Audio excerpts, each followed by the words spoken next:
Today we're in West Point, Mississippi, the birthplace of Mossy Oak.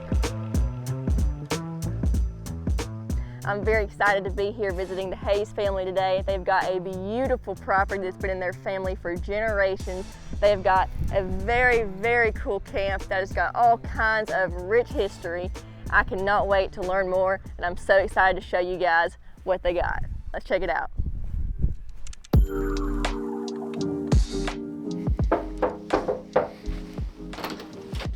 Hey, welcome to West Point. Thank you, thank you. I brought some friends with me. Is that okay? Welcome, Kate. Y'all come on in.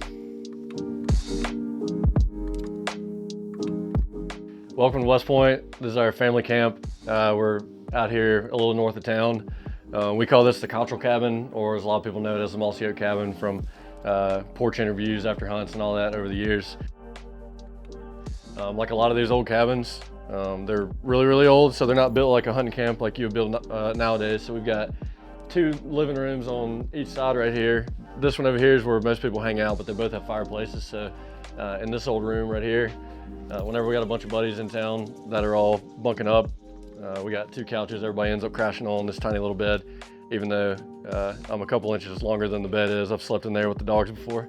If my mom's listening, I'm sorry. We don't have good winter weather right now, but whenever it is cold, we get a fire ripping over here, one in the other living room, and it's a good spot to hang. The women and their family got the way in this room, so as you can see, we got nice, tasteful, solid color couches, but don't worry, we got the bottom lane couches in the other living room. We got old Timbo, he's the man of the house, napping down there. This is the main spot that we hang out. We got some nice bottom lane chairs in the corner. This fireplace is always rolling. Got a couple great 8 points on the wall. For any bow hunters watching it, whenever we finally got the Matthews and Mossy Oak relationship going again, we had the Matthews bottom lane bow launch last year. The first sample that they sent us, sounds like we're making it up, but it got spec'd out for Dad, and the first 2 arrows that he slung at the target Robin Hooded, so we're like, all right, that's pretty cool. Once again, if my mom's watching, I apologize. We're not supposed to have dogs on the furniture, but we can't really help it when it's just the guys out here.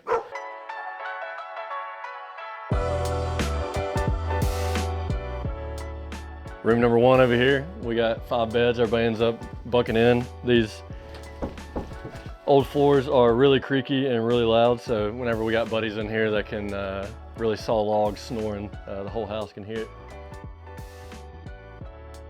Another bedroom about the same size over here. 1 king bed, 4 more twin beds. 2 big rooms whenever we got a crew. We get the couches and the beds filled up real quick.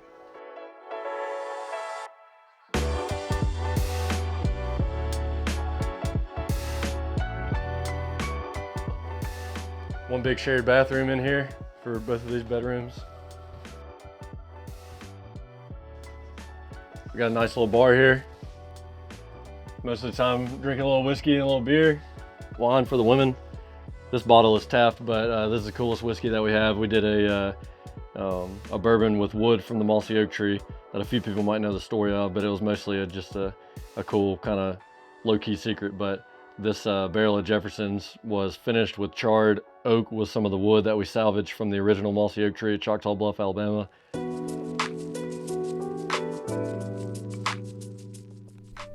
Now we've arrived in the kitchen where we spend about 90% of our time, and I'm gonna pass things off to old twin brother Neil. Yep. Welcome to the kitchen where the fat kids hang out, like me. So the kitchen's basically an add-on. So the base of the camp is the original cabin from the 1830s, but the kitchen is something that we added on. There wasn't a kitchen on the original camp, so we had to do that. And this is kind of new. We actually had an original kitchen that we added on, then we added on to that. So this is like maybe a 2-year-old kitchen, but big island in the middle, all your cooking stuff over there. Everything else is pretty standard. Couch, chair, you know, real nice chair, nice leather.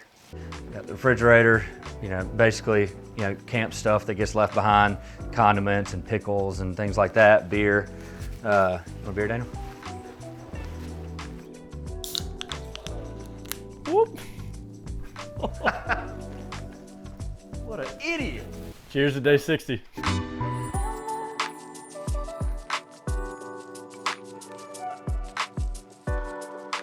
So we'll go out here to the back porch. I think the dogs are kind of tired. They're gonna stay in here. Got an old Hayes Outdoor sign that used to be at the old retail store. So we've got the pellet smoker over there, which I rarely use. That's kind of Vandy's deal. We've got a Blackstone that's in desperate need of cleaning, and a good old charcoal grill.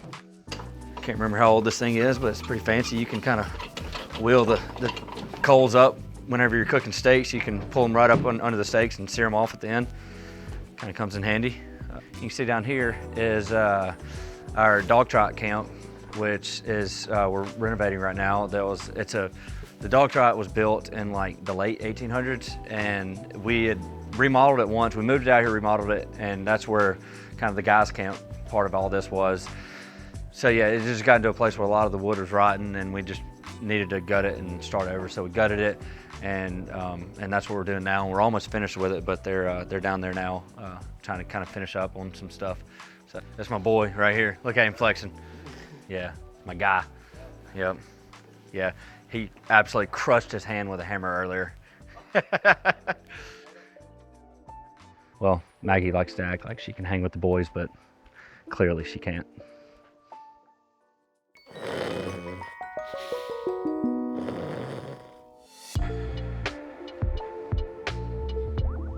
Well, this is our big ass front porch. This is kind of where we come back from a duck hunt, drop the waders off, go inside, have some coffee. Yeah, just a typical porch, rocking chairs, front porch swing. Like to hang out here a lot, and when you're in camp, try to get away from the TV in the main room and get out in the porch where you can just kind of sit and relax.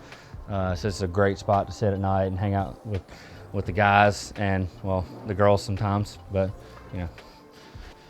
hard to hang out with people when they're sleeping, so whatever. Maybe she'll wake up. So now we'll walk over to the skinning shed where we do things such as skin deer.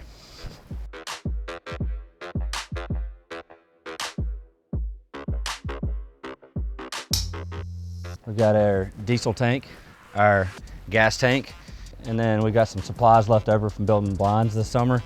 And we've got our side-by-sides, an Argo, and a four-wheeler. That's kind of what we operate on. And then the walk-in cooler here, good old-fashioned Mossy Oak sign above, Coors Light, drum for the trash, and that is our kind of our processing room in there. And then this is our room that we keep our waders and our decoys and all of our other junk that, like Christmas lights. Got a lot of boxes of Christmas lights that we may not ever use. Got some decoys. We got a bunch of junk up top there that the stuff that we don't use as often goes up there, or the stuff that we retire. Got our waders on this wall, and your motion decoys, charging, and all that kind of thing. A couple guns in the corner. Pretty typical gear room. We got some of the first Chêne wader samples right here. If anybody would like to place a bid, you can talk to Dawson Lee. Yep. We got some Chêne prototype waders from back before their launch. So those are cool. A little part of Chêne history. So our equipment's kind of spread out all over the place right now, but there's a handful of stuff here. Most of our tractors are elsewhere, but there is a tractor down there with a PTO pump that we use in the early season to pump some water on some holes that we can pump out of creeks and fish ponds, that kind of thing. We don't have any wells on the property because we're too cheap to put them in. So we're hoping that we can get that done sooner than later, but those things cost money, so we'll see. Sprayers, planters, discs, bush hogs, trailers, all the normal stuff you find at your equipment shed. So, well, that's the full tour. As you can see, Sister Maggie's awake from her beauty sleep this afternoon. Day's winding down. Time to go get ready for dinner, make a game plan, and we'll see y'all in the morning.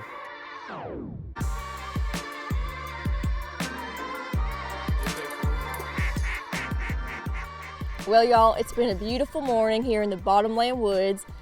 For the last day of duck season, I couldn't have asked for any better camaraderie. Yeah, not a whole lot of ducks flying around, but late season, next to last day of the season, and 60 degrees, cloudy. It's been a tough year anyway. So, Neil, tell me, how much water is in this reservoir?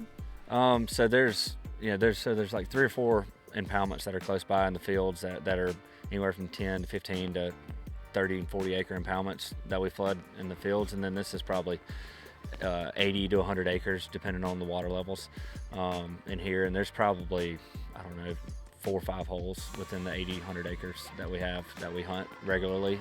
Some of them are bigger holes that we kind of cleared out with a bulldozer after a blowdown, and then some of them are just blowdowns that are tight holes in the woods, kind of like this one. But yeah, all in all, maybe 5 or 6 holes that we hunt. Very cool, but this one doesn't have a name. No, this one doesn't have a name, but you can name it if you want to. Oh, that's tempting. I'm gonna have to name it. This is definitely gonna be the Cribs hole from now on. That's for sure. That's for sure. Cribs hole. All right. Well, I think we're supposed to. I think the rule is you got to shoot at least one duck to name a hole, but we'll see.